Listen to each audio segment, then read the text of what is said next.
When it comes to quality sleep, Ashley has you covered with top mattress brands at winning prices and with special financing options available. You can snooze now and pay later. Plus, your mattress purchase helps give the gift of better sleep to children in need and U.S. Special Operations Forces. Visit your local Ashley store or shop online today and make every snooze count. Financing is subject to credit approval. See store or ashley.com for details.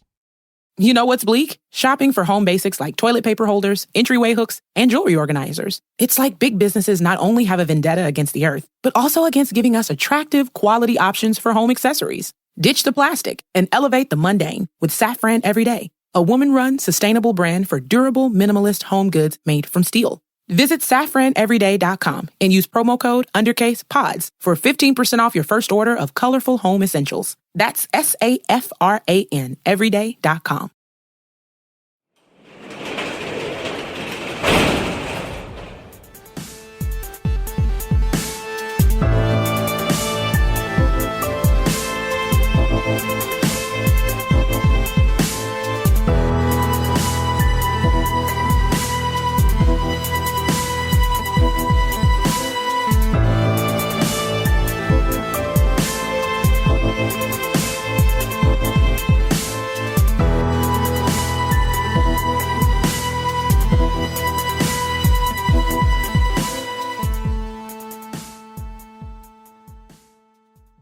Welcome to True Crime Garage. Wherever you are, whatever you are doing, thanks for listening. I'm your host, Nick, and with me, as always, is a guy that, just like me, understands that cold beer is so much better than money in the bank. He is the Captain. Thank you. It's good to be seen, and it's good to see you. Thanks for listening. Thanks for telling a friend.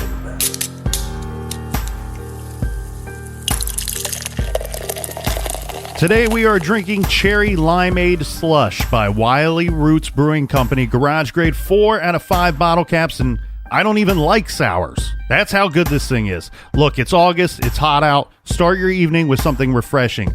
This is light, sweet, a little tart, and very, very delicious. And this week's beer was brought to us by, first up, our good friend Julie in Woodstock, Ontario, Canada. And a big shout out to Deborah in Phoenix, Arizona. And a cheers to our friends Bruzy in parts unknown and Tessa in parts unknown. And a big cheers, mates, to Madison in Fletcher, Australia. And a long distance cheers to Ava in Selbridge, Ireland. And last but not least, cheers to Ryan in Linwood, New Jersey. Thanks to everybody for helping out with this week's show. If you want to help us out with next week's shows, go to truecrimegarage.com and click on the donate button. And backed by popular demand, a lot of people missed the hoodie sales the first time around.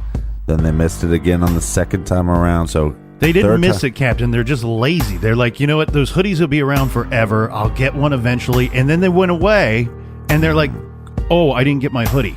So the captain brought him back. Yeah, so go do that now. You have till next Wednesday, August the 29th, to get your pre-order in. And that's enough of the business. All right, everybody gather around, grab a chair, grab a beer. Let's talk some true crime.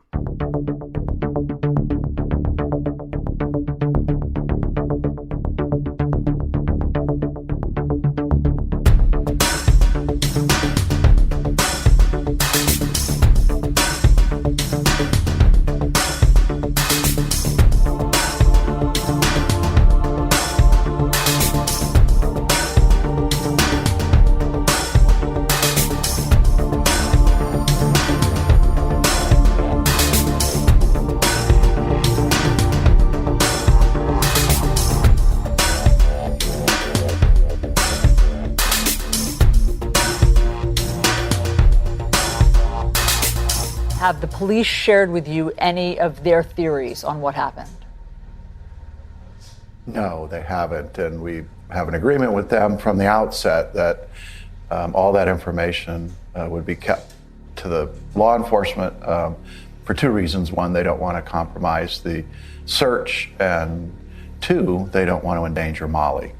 Yeah.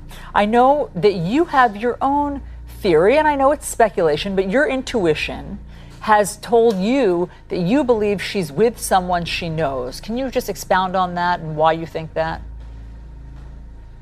Well, I do want to point out that it really is just speculation on a father's part that has lots of time and imagination, and I'm looking for a logical way to bring Mollie home. And so it's just that, and I think it's taken on a little bit of a life of its own the last couple days. But it isn't inconceivable that Mollie left with someone that she knows.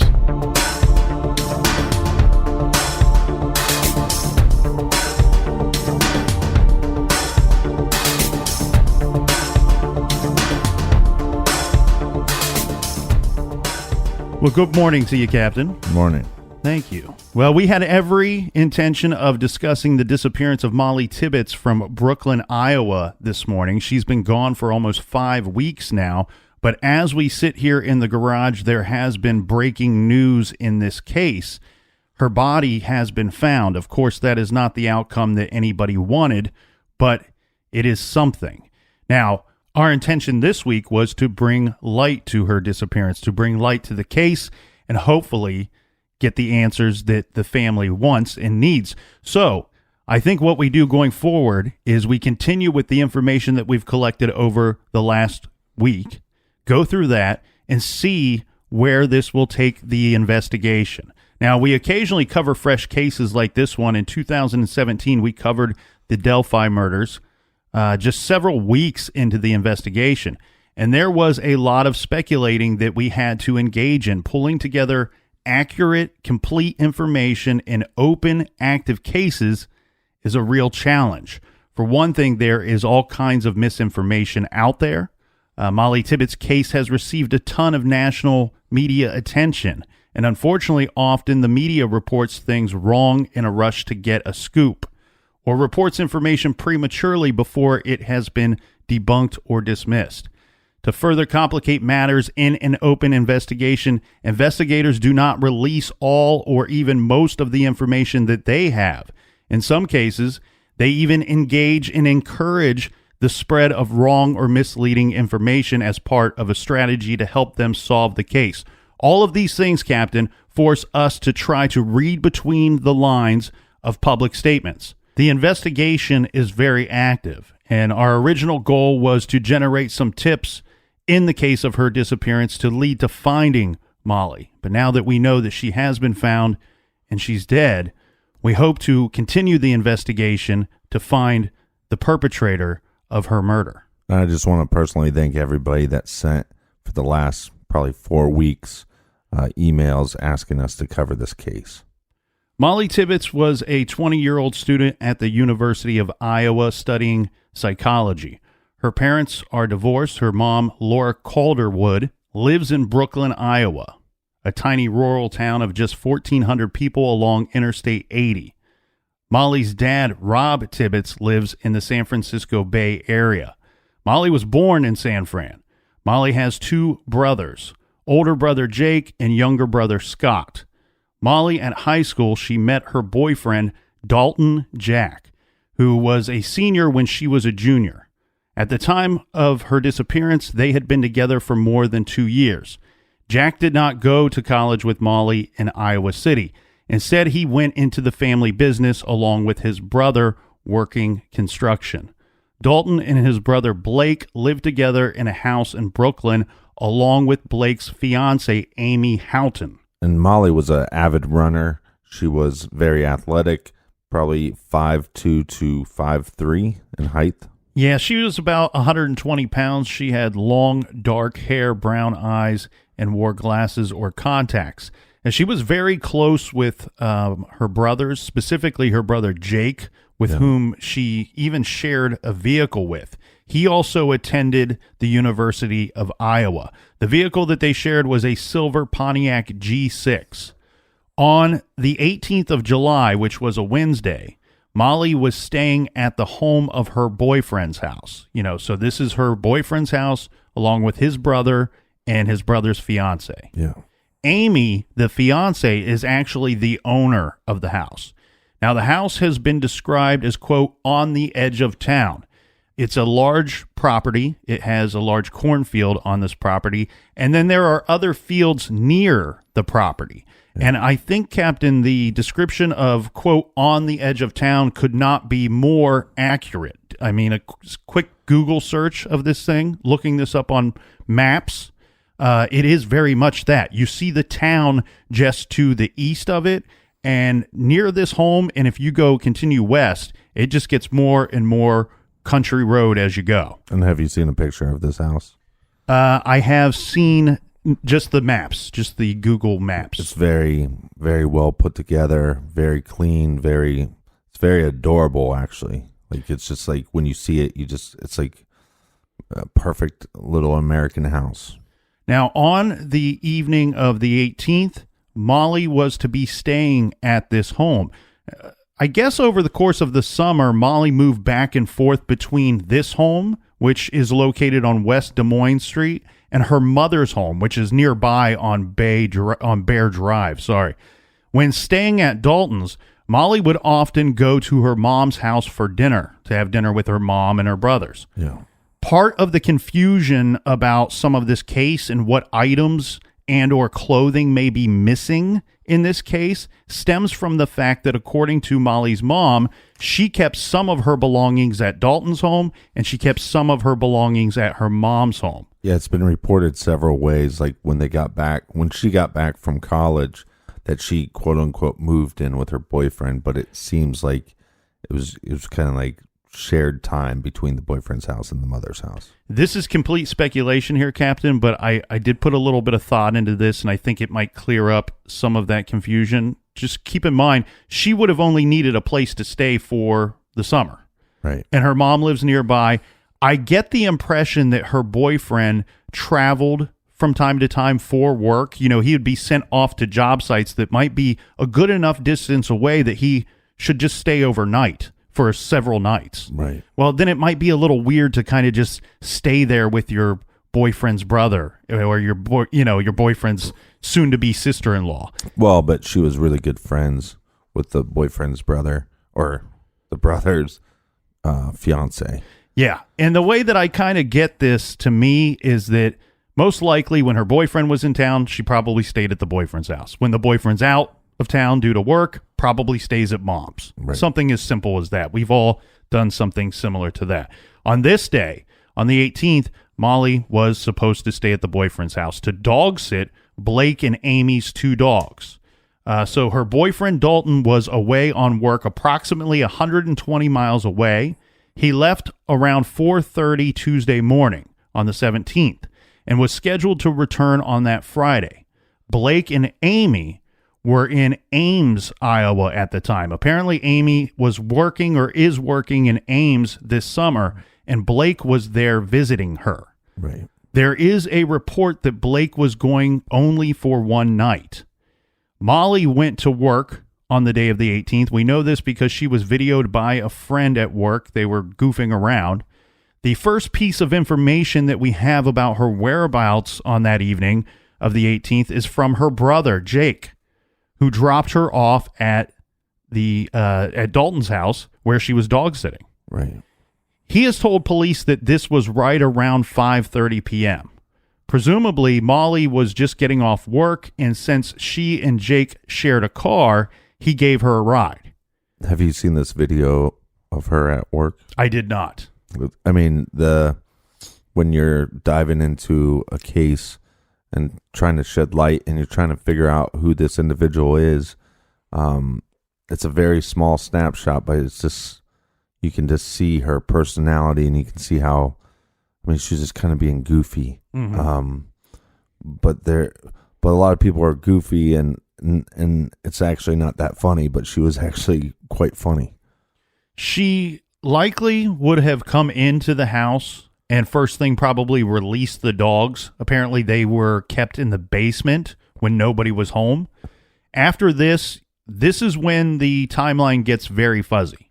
So what we have heard is that she and Dalton did a little Snapchatting back and forth, and that she was texting her mom about dinner. Yeah, it seems like the majority of the conversations that she would have with her boyfriend, and I think friends and family, would be through text or Snapchat or some kind of social media form. One of the things confusing the timeline is that it seems that maybe Mollie was considering going to dinner at her mom's but did not show up.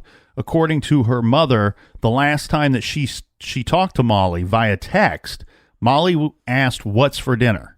Laura responded, "Brats." Mollie's response was a non-committal okay. At some point after this exchange, Mollie set out on a run. Apparently, she prefers to run for about 45 minutes a day, several days a week. Right. And her family said that Mollie preferred to run in the evenings in summer before the sun went down. But, it's a little cooler out at that time. Right. She has running routes that she prefers, although she would vary them a little day by day. She would always run with her iPhone. It's a gold iPhone 7S and an arm holster, her wireless white earbuds, and her Fitbit, which she wore apparently all the time. Yeah. One of the few facts that seems to be undisputed is that she did go out for a run. She was seen by several people. These witnesses reported that they saw her wearing, in the Iowa Division of Criminal Investigation seems to have accepted this description as they later made it public. And this description reads, her last known articles of clothing is believed to be dark-colored running shorts, a pink sports top, and running shoes color unknown. The time frame for this run is thought to be around 7:30 p.m., meaning she started the run around 7:30 p.m. Right. I do want to be clear here, Captain, because I did see several other reports, and if this can help in any way, we want to make sure we put out all the information. The Iowa Division of Criminal Investigation released that statement, okay? Dark-colored running shorts, a pink sports top, and running shoes color unknown. The other reports that I read state that it could have been a red sports top or a dark-colored or black sports top. So just in all fairness, we need to put that out there. The Daily Mail reported that a witness who reported seeing Mollie around 7:30 was a neighbor. This is Nate Hopwood. He saw Mollie jogging on West Pershing Drive, not too far from the Jack home, from her boyfriend's home. Right. Another Brooklyn man has come forward who says that he saw someone who he believes was Mollie jogging by his house that night, sometime between 8 and 9 p.m. I read that twilight that night was around 8:47 p.m. This man, Devin Riley, told authorities that he had seen this same girl running past his home regularly. His address is 317 East 2nd Street. He told the media that after... Should we be giving out his address? Well, if you look up Mollie Tibbetts and you look up this case... Okay, it'll come up. Yeah, well, it brings up a pretty precise map of the possible running route that it is believed that she took. Okay. You can find any of these addresses on here. This is also things that I didn't drive through the town asking questions. These things were found in simple internet searches and in local newspapers. Well, and like you said earlier, it's a town of under 1,500 individuals, so you would assume that almost everybody knows everybody.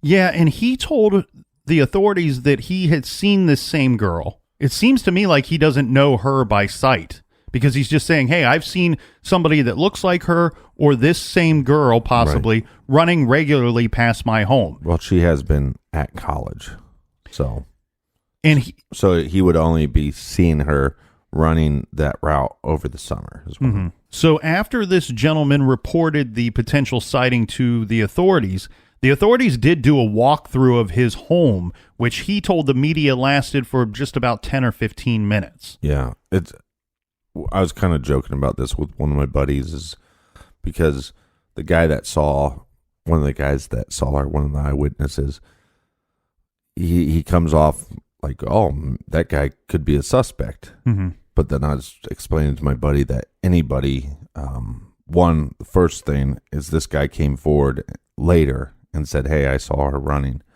And so giving information to the police is a very good thing. But then also being willing to say, hey, come into my house. Yeah. And so it'd be hard.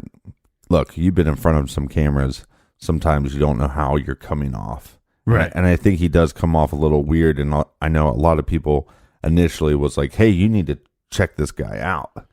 But mind you, news reporters are coming to his house after he's reporting a missing girl, and he's just giving an interview, Well, and here's the thing, too. He's doing what we ask everyone to do in this situation. If you think you saw something, say something, report it. And he's even if he gets nervous in front of the cameras, or even if he gets nervous in front of law enforcement, doesn't technically mean that he's guilty of anything. He's doing what we've asked. Please come forward with any information at all. And then, by the way that this works, I'm sure that it was as simple as this. Police say, would you mind if we take a look around your house for a few minutes? And he goes, sure, come on in. Right. So that's as much as you can really do, being somebody that maybe saw something of importance that was just going about their regular day, living their regular life. Yeah. My point to my friend was just, you just don't know how you're going to come across. And I think initially a lot of people thought, hey, this guy needs to be checked out. He was checked out. Finally, a person came forward and said that he may have seen Mollie that night through his living room window as he was watching TV. He says the woman that he saw was walking, not running, and he is at 64 Jackson Street. This is Roger Thompson. He said he is, quote, almost certain that it was Mollie that he saw. Any or all of these eyewitness sightings, though, we have to question if they are accurate. These are people that are calling with information, trying to help, right. But if she's an avid runner, like you said, running several days a week, did they get the date right? Right. Was the times right? And was the runner that they saw even, in fact, Mollie? So that's pretty much all we know about that night. And until the next morning, when people are going to be texting her, boyfriend is going to be texting her mother's going to be texting her, and she's not going to be replying to anybody. And she also misses work. Mm-hmm. And this is going to throw up some big red flags. Yeah, it will. The red flags will start Thursday morning on the 19th. Around 7:30 a.m., her brother Jake texted Mollie to see if she needed a ride to work. She didn't respond. Remember, they shared a vehicle.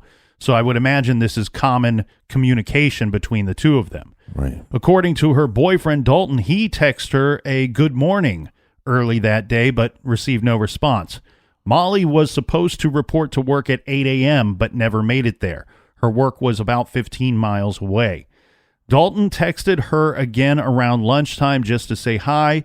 He said later in a later interview, he said he didn't at the time really become alarmed until her friend from her work called him looking for Mollie. Right. Work had called her phone, apparently, but it was going to voicemail. The friend told Dalton that Mollie had not called in and had not shown up to work. Dalton checked his phone at this time and noted that Mollie had never even opened any of the messages that he had sent her. So this is sometime around early afternoon on the 19th. He called Mollie again and again and again, and it always went straight to voicemail. And I don't think we have the information on when his last messages were sent to her.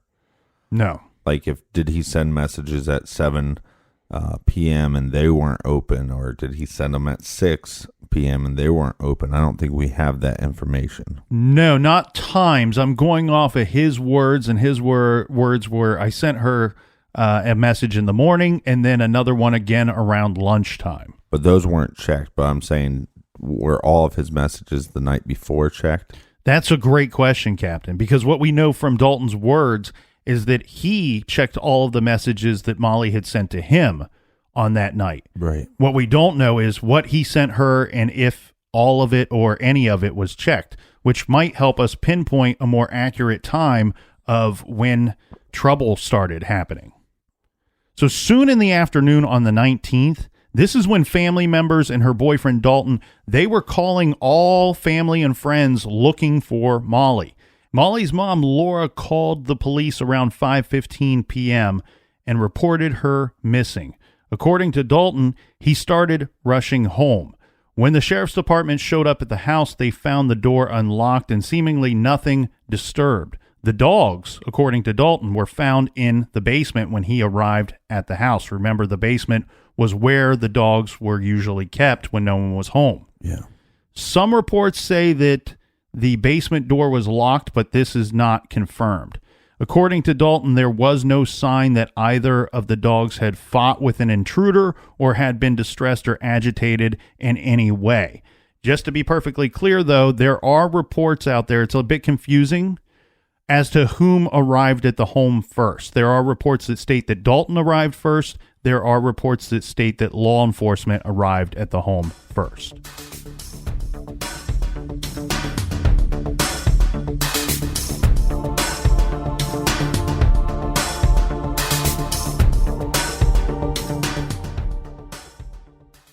This show is sponsored by BetterHelp. Do you look forward to the holidays? Maybe you struggle with seasonal blues. This time of year can be a lot, and it's natural to feel some sadness or even anxiety about it. But adding something new and positive to your life can counteract some of those feelings. Therapy can be a bright spot, something to look forward to make you feel grounded, and to give you the tools to manage everything going on. If you're thinking of starting therapy, give BetterHelp a try. It's entirely online, designed to be convenient, flexible, and suited to your schedule. Just fill out a brief questionnaire to get matched with a licensed therapist and switch therapists at any time for no additional charge. Find your bright spot this season with BetterHelp. Visit BetterHelp.com/garage today to get 10% off your first month. That's BetterHelp, HELP.com/garage. Dreaming of overseas adventures or connecting more deeply with family from afar? Rosetta Stone bridges the language gap. I've tried others, but Rosetta Stone's immersive lessons and voice feedback technology are game changers. Dive into 25 languages by learning intuitively, just like when you were a kid. And here's the holiday sparkle. Grab a lifetime membership now and save 50%. Gift yourself the world. Head to rosettastone.com now and save 50%. Angie's List is now Angie, and we've heard a lot of theories about why. I thought it was an eco move. Fewer words, less paper. No, it was so you could say it faster. No, it's to be more iconic. Must be a tech thing. But those aren't quite right. It's because now you can compare upfront prices, book a service instantly, and even get your project handled from start to finish. Sounds easy. It is, and it makes us so much more than just a list. Get started at Angie.com. That's ANGI, or download the app today.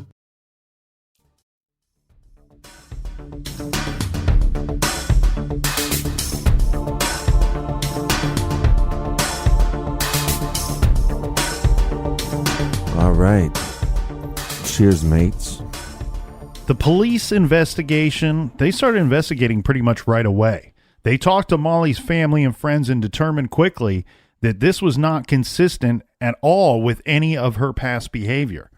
Searches were conducted by air. They used helicopters and small planes, and even drones were used. On land, they searched with canines and 200 volunteers. We have an issue here, though, Captain, because the town of Brooklyn is surrounded by tall, tightly packed acres of 8 to 9 foot tall cornfields, right, which you can imagine is extremely, extremely difficult to search. Blake Jack told the media that investigators and scent dogs had searched the property, quote, a bunch of times. Sheriff Kriegel told the media that he was confident that every home, farm, barn, and shed in Brooklyn had been searched. Mollie's family, in the week or so following her disappearance, they continued to try to call and text her, but her phone went straight to voicemail. The FBI joined the case around July 24th, I believe, sending a large number of agents to assist in the investigation, particularly because of the technical nature of much of the evidence or potential evidence. On the Tuesday after Mollie went missing, the sheriff's department held a press conference on the local ABC News affiliate. Sheriff Tom Kriegel said he was concerned that it was an abduction. He said his department had a reasonable timeline, that Mollie was out jogging around 7:30, 7:45, but they did not know anything later than that. He said that his department had cleared Dalton Jack as a suspect. We don't know what they based this on, but the sheriff's department must know something we don't. Like we stated before, though, he was roughly over 120 miles away. I also believe at this point they cleared the father because he was living in San Francisco, and I think they could tell that he was in California when she went missing. I also believe at this point they also cleared both of the brothers. Not sure why, but they did clear clear them. So in regards to all of these people, even more specifically Dalton, the boyfriend, what I'm assuming here, as we stated, they must know things we don't. But I'm assuming here with Dalton that his alibi, he was in Dubuque, Iowa, as you said, 120 miles away. Yeah. This alibi must have been checked and rechecked. It could have been that he has an alibi based off of hotel room or video records, eyewitnesses, or even some form of electronic tracking. Right. But whatever police are relying on, the alibi for Dalton seems to be airtight. Same as we would have to guess with her father and with the brothers. Right. And this probably includes Dalton's brother as well. Yeah. And again, anytime you have a missing person case, that there is some reason to believe that possibly that Mollie would take off on her own. But I think this video footage the day before she went missing shows Mollie was very happy. And I think with her family and friends knowing her, this is not an option. This is an option we can take off the table. Her father actually believed, and this was just a gut feeling, and you heard this in the trailer, that somebody that she knew took her. So we have a situation where law enforcement is saying that she was abducted by somebody. They're not leading you to believe whether she knew the person or not. And then the father's coming out saying his gut feeling is that the person knew her or she knew the person. Some other information that we learned regarding that press conference is that Sheriff Kriegel, he did say that he believed that the Snapchat opened by Dalton around 10 p.m. on the day that she is believed to have gone missing was in fact sent that day. But that's all he would say about that. Right. Now, the reason why this is so interesting about this Snapchat, remember we said that the Mollie and Dalton would often communicate via Snapchat. So this Snapchat was opened up at 10 p.m. by Dalton. The reason why Dalton brings this up to law enforcement is he says, hey, look, there's a theory that she was out there jogging and was abducted while she was jogging. This Snapchat shows her to be indoors. Right. And this was sent to me. I opened up at 10 p.m. The problem is we, the public, we don't know when that Snapchat was sent. She could have sent that, took that Snapchat, sent it before she even went out jogging that night. Right. I'm sure that is a big piece of information, though, for police, as they might be able to identify whose home she was standing in or what building she was in when that was created. And this puts us, we're in a fascinating time because what we do know is that she had communications through text messages, communications through social media platforms. We also know that she wore a Fitbit all the time. She was wearing the Fitbit on a run. She's wearing her cell phone on the run. So therefore, we know that these pieces of technology might lead to actual evidence later. And we also hear that again in this press conference. This is where the sheriff confirmed that the investigators believed that they would be able to take useful information from the Fitbit data, which they had been able to obtain. But they would not discuss that further, obviously, and should not in this press conference. He also stated that they had collected video footage from all of the stores along Mollie's regular running routes, as well as any private citizens who might have had surveillance cameras. On July 31st, the Associated Press reported that it had interviewed a neighbor of Jack's. This is Dave Cullum. He told the AP the following. He had been interviewed by investigators. They had told him data from Mollie's Fitbit showed she jogged past his home on that evening, the evening in question. Right.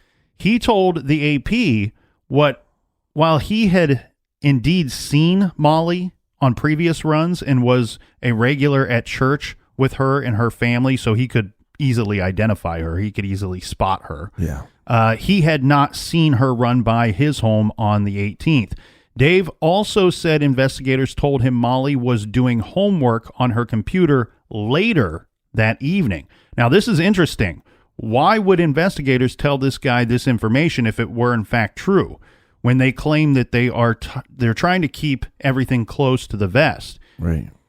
And but it's a small town. So, yes. So you also run into a situation where, yes, the police are keeping things close to their chest, but sometimes police officers, law enforcement, have people that they have to, get some of this off their chests, if that makes any sense at all. Well, if it's in fact true, we're Right. talking about, at the time, law enforcement kind of refusing to elaborate on the timeline that they had claimed that they had established. Now, reasons for this information, if in fact, now we're going off of if this Dave Cullum guy's telling the truth. Right. He could have gotten confused during the course of the interview.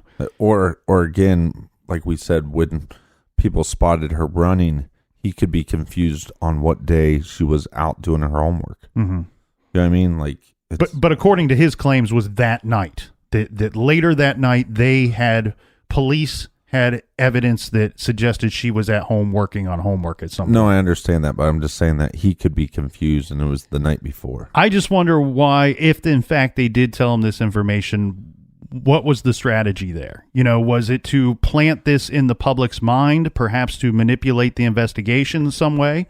Or did they want to give this information to Dave just to see what he would do with it? Right. They had to suspect that he would probably tell somebody about this. The interesting thing, though, is that Dave shares a last name with Morgan Cullum, who we know to be Mollie's cousin.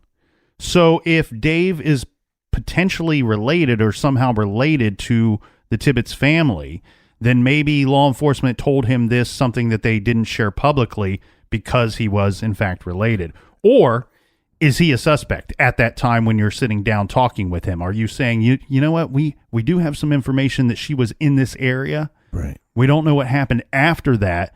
Let's throw some possible scenarios out there to see how he reacts to it. And law enforcement is doing a really good job of keeping things close to the vest, but I'm sure they're sharing more things with the family than they have shared with the media. And then the family's been doing a good job of keeping information that they need to hold back. Yes, but we did hear this from Laura, from Mollie's mother, early in the investigation. She had said that a quick look at internet history on Mollie's laptop after it was retrieved from the Jack's house suggested that Mollie had been working on a homework assignment for her Roman civilization class. Now, the family told a local TV news show that they had been told this by authorities, that Mollie appeared to have been working on her computer later in the evening on the 18th. However, this was an early theory. We need to keep that in mind. This was an early theory, and Laura would later warn the public, that it is unclear exactly when the laptop was used that evening, and cautioned against anyone drawing any firm conclusions from that information. Right. This is very confusing when I was looking it up, because to me, if she's abducted when she's out running, to me that points more so towards somebody that she possibly doesn't know. And then if she's abducted from that house, that some individual would have to know that she was at that home by herself.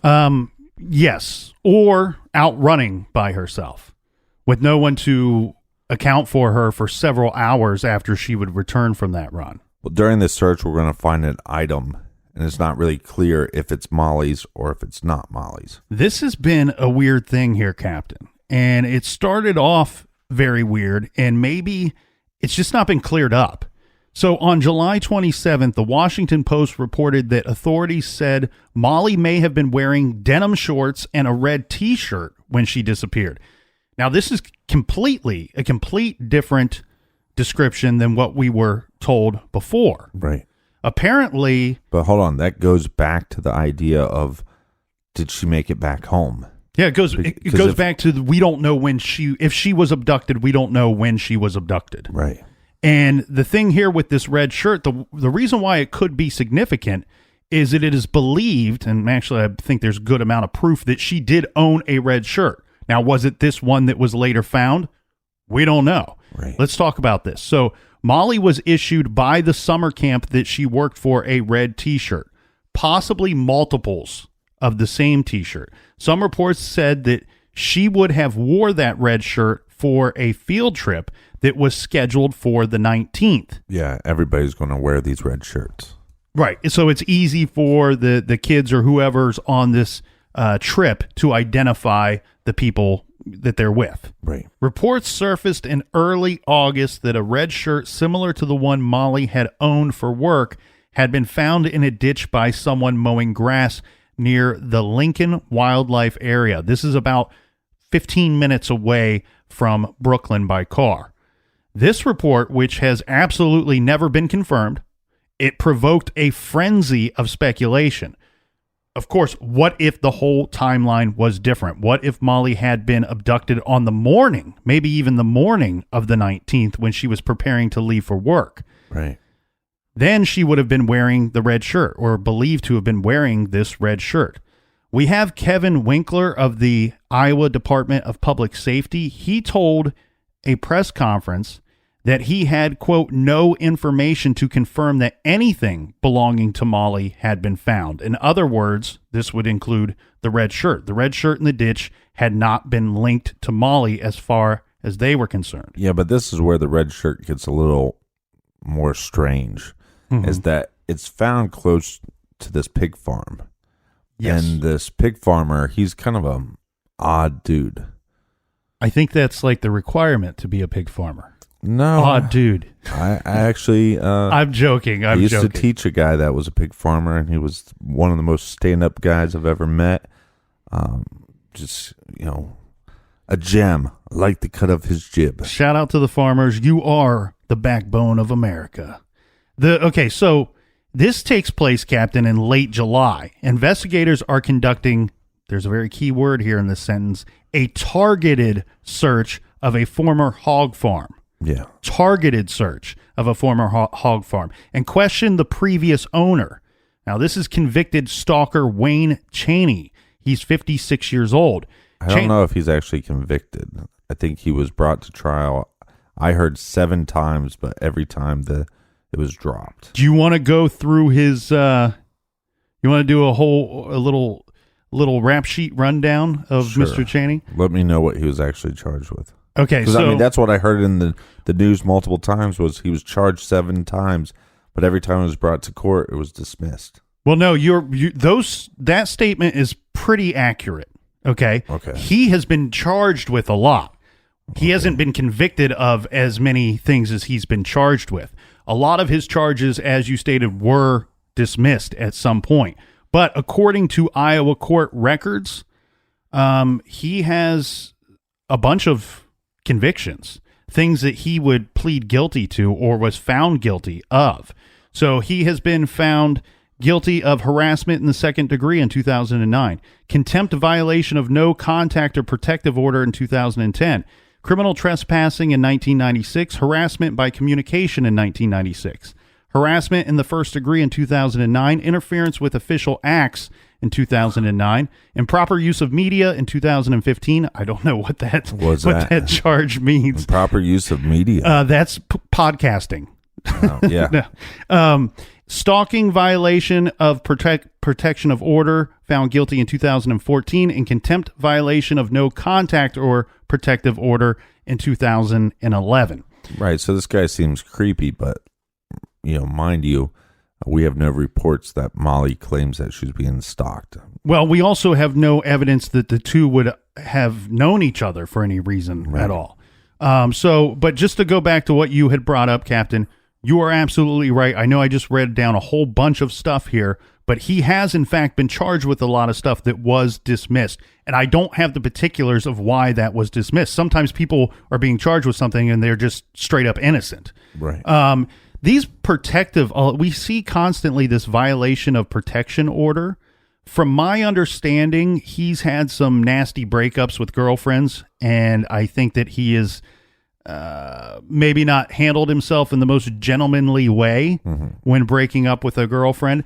These violations, though, can be tricky. And to be honest with you, if you want to watch about 5 episodes of the TV show Cops, you'll figure out why this charge and conviction is tricky to try to figure out what that may mean. But as the captain was stating, that red shirt was found about a mile from that home. Now, Cheney lived in a trailer home about 500 yards from that farm, which he had sold to a large conglomerate a few years before. The farm is located at 2161 470th Avenue in Deep River, which is about 15 miles from Brooklyn.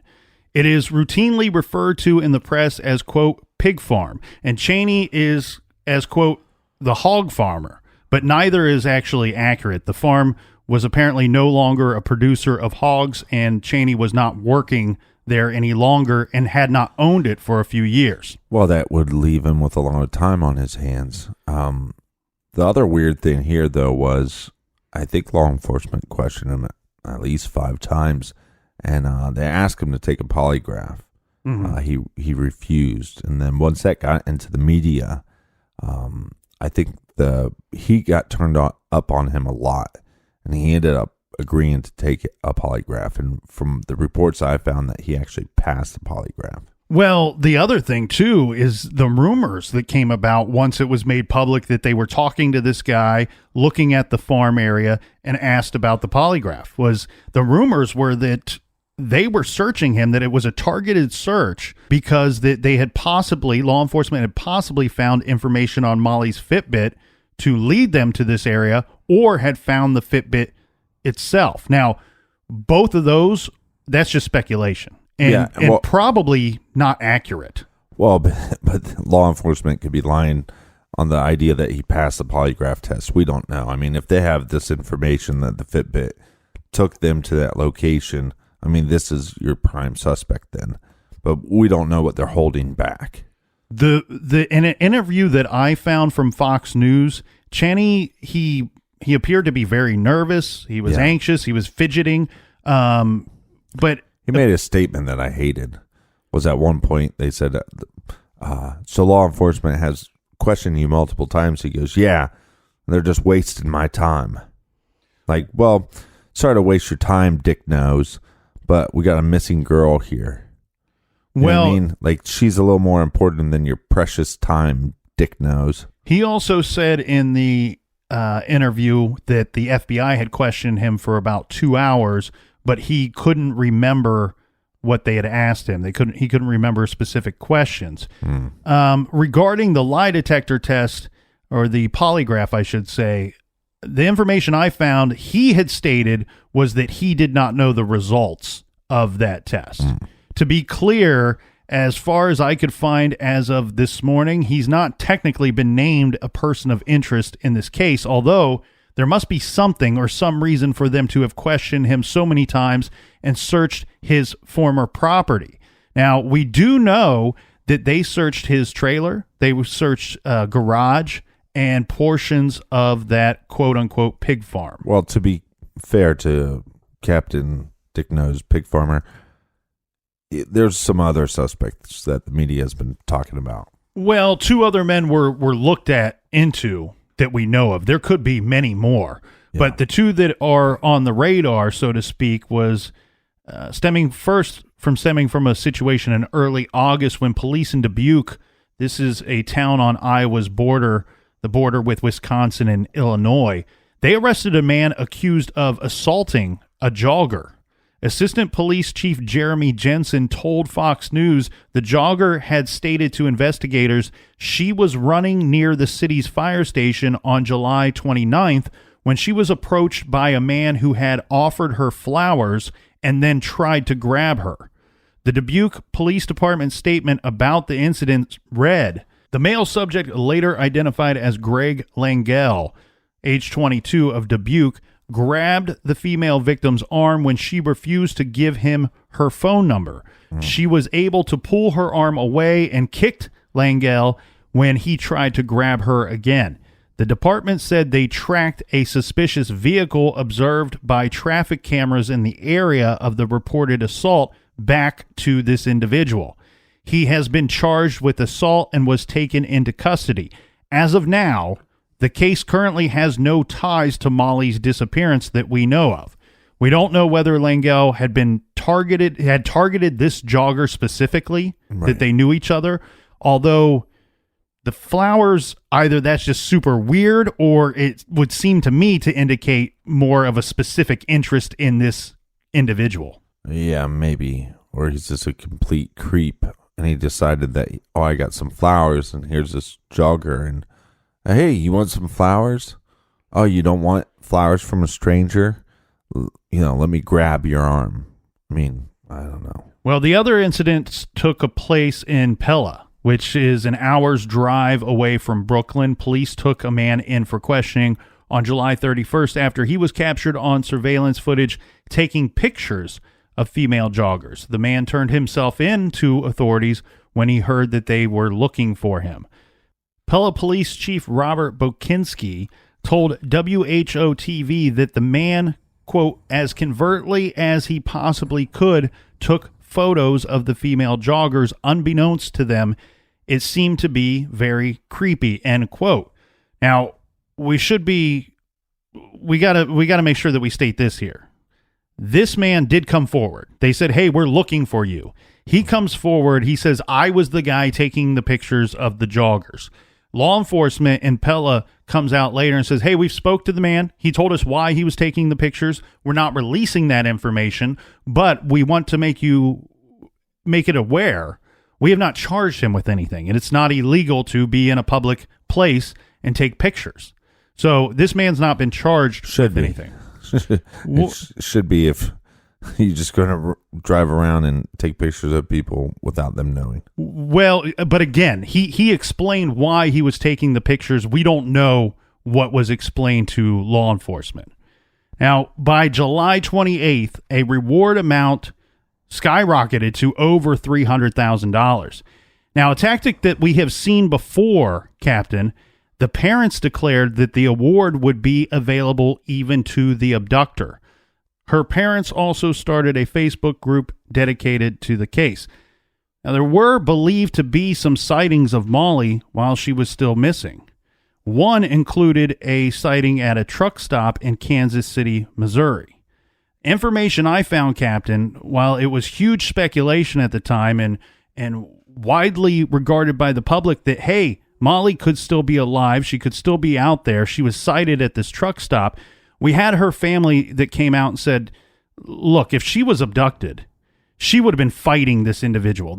She wouldn't have been sitting there so, willing to be there. Right. Or just... Unless she knew the person. Correct. And the information that I found, Captain, says that it turned out that it's believed that that sighting is not accurate, that was not her that was sighted on that day. And this was like the sighting heard around the world because it was the #1 trending thing on Facebook that day.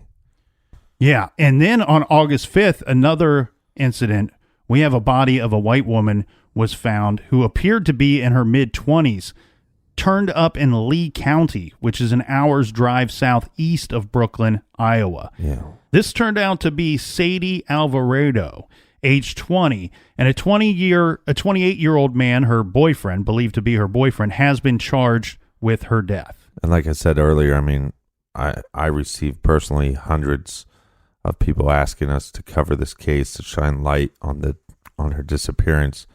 And now the day that we decide to record the episode and release it to the world, they have now found her body. It's been a pretty tough day. Yes, and our hearts and our thoughts go out to Mollie's family and friends.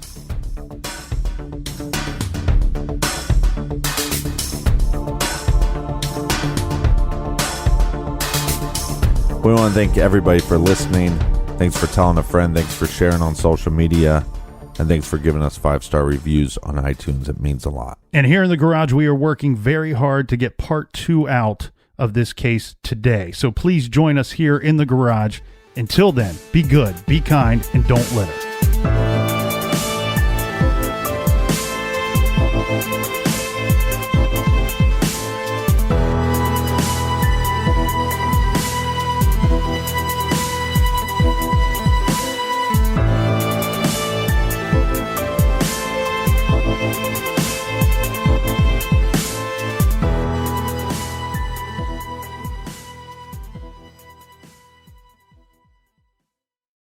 The The Angie's List you know and trust is now Angie, and we're so much more than just a list. We still connect you with top local pros and show you ratings and reviews, but now we also let you compare upfront prices on hundreds of projects and book a service instantly. We can even handle the rest of your project from start to finish. So remember, Angie's List is now Angie, and we're here to get your job done right. Get started at Angie.com. That's ANGI, or download the app today.